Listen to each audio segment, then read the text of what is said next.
Hello, good morning to all of you. कैसे हैं आप लोग?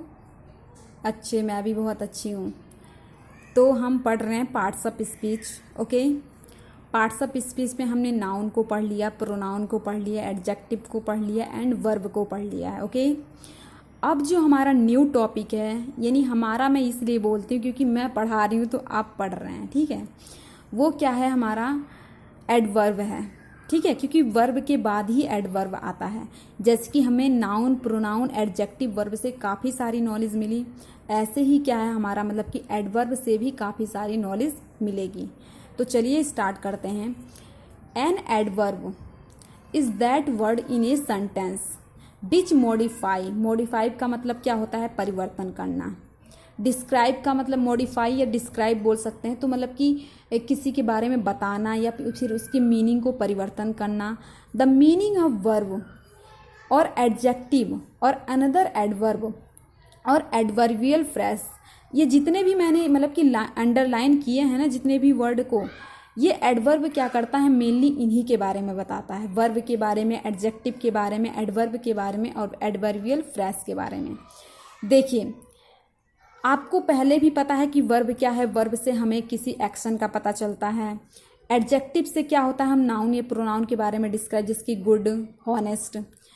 एडवर्ब क्या होता है? एडवर्ब का मतलब वो होता है जो हमारे वर्ब को मतलब कि वर्ब के मीनिंग को मॉडिफाई करता है, ठीक है। वर्ब के मीनिंग को मॉडिफाई करता है, सिर्फ वर्ब की। एडवर्बियल फ्रेज का मतलब होता है कि ऐसा कोई सेंटेंस जिसमें हमें किसी प्लेस के बारे में पता चलता है। जैसे कि मैं आपसे पूछूं आपकी मम्मी कहाँ रहती हैं, तो आप बोलेंगे मेरी मम्मी कोलकाता में रहती हैं। तो यहाँ पे एक क्या पता चला? जैसे कि हम बोले कि क्रिकेट कहाँ पे होता है, तो क्रिकेट तो हमारा मैदान में होता है ना, मतलब कि क्रिकेट ग्राउंड में होता है। तो हमारा यहाँ पे एक प्लेस के बारे में पता चल रहा है। तो ऐसे सेंटेंस को हम क्या एडवर्बियल सेंटेंस बोलते हैं, एडवर्बियल फ्रेश सेंटेंस बोलते हैं। ओके, यहाँ पे एग्जांपल देखिए, ही रन फास्ट मतलब कि वह तेज दौड़ा या तेज दौड़ता है। These are very sweet mango. यहाँ पे जो वेरी वर्ड है ना, जो जितने भी मैंने ये यहाँ पे वर्ड गोले किए हैं, यही मेनली हमारे एडवर्ब हैं। जैसे कि फास्ट किसके बारे में बता रहा है? रन के बारे में। और रन क्या हमारा एक वर्ब है। यहाँ पे वेरी क्या है? वेरी एक हमारा एडवर्ब है और ये बता रहा है स्वीट के बारे में। और स्वीट क्या है? हमारा एक एडजेक्टिव वर्ड है। वेरी लाउडली तो आपको पता है ये एडवर्ब है, क्योंकि ये देखिए यहाँ पे क्या बता रहा है? वेरी जो वर्ड है ये लाउडली के बारे में बता रहा है। He was sitting close beside her. He was मतलब कि वह उसके पास बगल में बैठा था। कहने का मतलब है क्लोज का मतलब पास, बिसाइड का मतलब बगल और हर मीन उसके, ठीक है। वह उसके बगल में बैठा था, ठीक है। तो देखिए, अगर मैं पूछूं वह कहाँ बैठा था, तो आप करेंगे बिसाइड का मतलब बगल होता ना। तो यहाँ पे हमें एक प्लेस के बारे में पता चल रहा है, अंडरस्टैंड। तो देखिए, बगल में था, लेकिन जो क्लोज वर्ड आ गया है ये हमारे इसी एडवर्बियल फ्रेज के बारे में बता रहा है। तो ये भी क्या हमारा एक क्लोज वर्ड जो है वो हमारा एक एडवर्ब कहलाएगा, ठीक है। अब देखिए, जैसे कि नाउन पढ़ा था, तो नाउन के भी काइंड्स थे। जैसे कि नाउन के 5 काइंड्स थे, हमारे प्रोनाउन के 10 थे, एडजेक्टिव के 9 थे, तो हमारे और वर्ब के 2 थे। ऐसे ही काइंड्स ऑफ एडवर्ब की बात करें तो हमारे मतलब कि एडवर्ब के भी 3 काइंड्स होते हैं। Simple adverb, relative adverb and interrogative adverb. आपको पता है सिंपल का मतलब साधारण।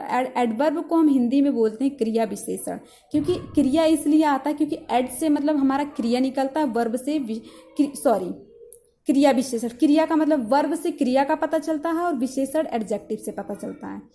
रिलेटिव का मतलब होता है एक संबंधित क्रिया विशेषण बोलेंगे, प्रश्नवाचक क्रिया विशेषण बोलेंगे। लेकिन हम इंग्लिश पढ़ रहे हैं तो इंग्लिश में ही ज़्यादा ध्यान रखें। देखिए यहाँ पे simple adverb only content one word. They can modify verb, adjective और other adverb. देखिए, जो हमारे सिंपल एडवर्ब होते हैं वो जो बने होते हैं ना, सिर्फ एक वर्ड से बने होते हैं। और ये किसके बारे में मॉडिफाई करते हैं? वर्ब के बारे में, एडजेक्टिव के बारे में एंड अदर एडवर्ब के बारे में।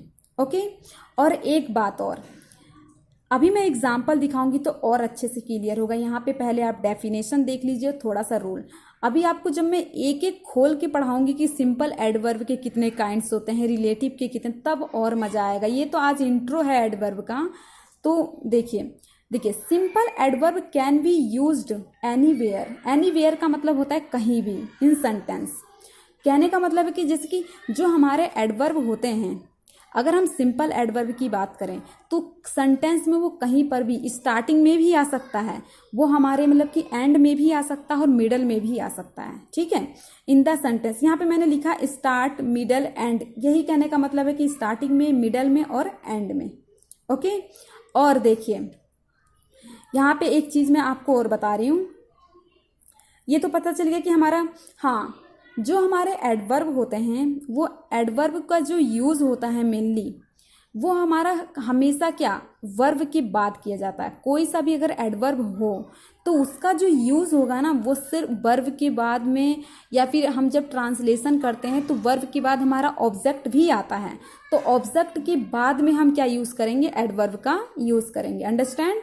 अब देखिए सेकंड होता है रिलेटिव। रिलेटिव का मतलब होता है संबंधित बोलते हैं, यानी संबंधवाचक क्रिया विशेषण।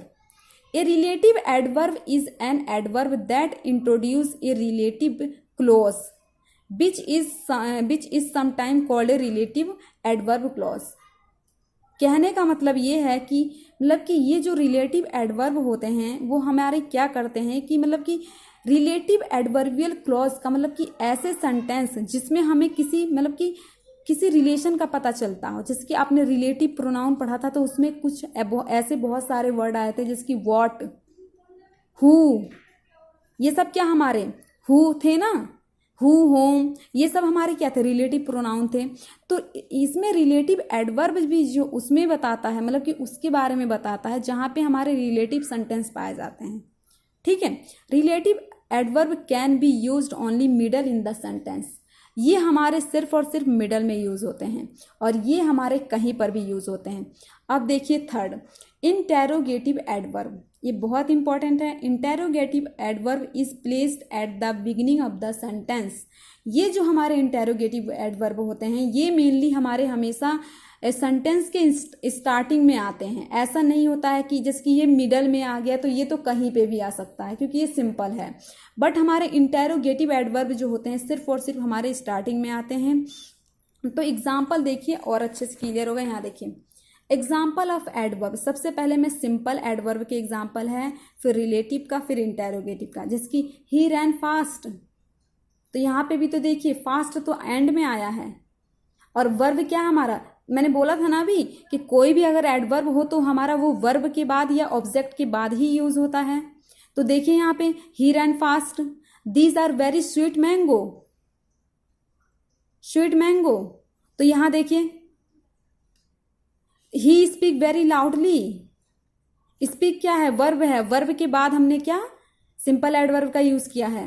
He was sitting close beside her, तो यहाँ पे क्या है, सिटिंग क्या है, एक वर्ब है, वर्ब के बाद हमने क्लोज का यूज किया, ये हमारा एडवर्ब है।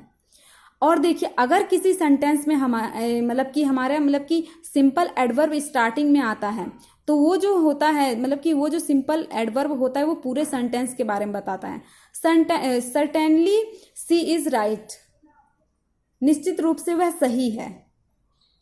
ओके, अब देखिए रिलेटिव एडवर्ब। मैंने बोला रिलेटिव का मतलब होता है जिसकी सेंटेंस में जब किसी हमें रिलेशन का पता चलता है, जिसकी मैं बोलूँ आपसे हिंदी में वह कौन है जो सो रहा है, तो ये तो हमारा रिलेटिव सेंटेंस में जा रहा है।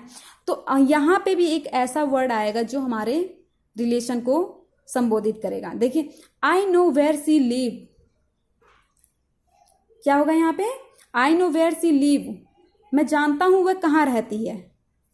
I understand the point what you say, मैं तुम्हारा बात मैं तुम्हारे पॉइंट को समझ सकता हूं जो तुमने कहा। I remember the house where he lived, मुझे वो घर याद है जहां पे वो रहता है। I forget the time when Puja Express arrive, मैं समय भूल गया हूँ, मैं वो समय भूल गया हूँ जब पूजा एक्सप्रेस क्या अराइव मीन पहुँचती है। ठीक है। इंटेरोगेटिव में देखिए, व्हाट इज योर नेम, यहाँ पे व्हाट है, ये स्टार्टिंग में आ रहा है, ये पूरे सेंटेंस के बारे में बात कर रहा है। When did he come, where are you going, how are you, तो ये हमारे इंटेरोगेटिव वर्ड हैं। इंटेरोगेटिव वर्ड तो हैं ये, बट ये हमारे इंटेरोगेटिव एडवर्ब हैं। तो वी होप आप लोग को समझ में, अगर इसमें कोई भी मिस्टेक या फिर कोई एग्जाम्पल आपको गलत लगे तो कमेंट बॉक्स में कमेंट भी कर सकते हैं। Thank you so much.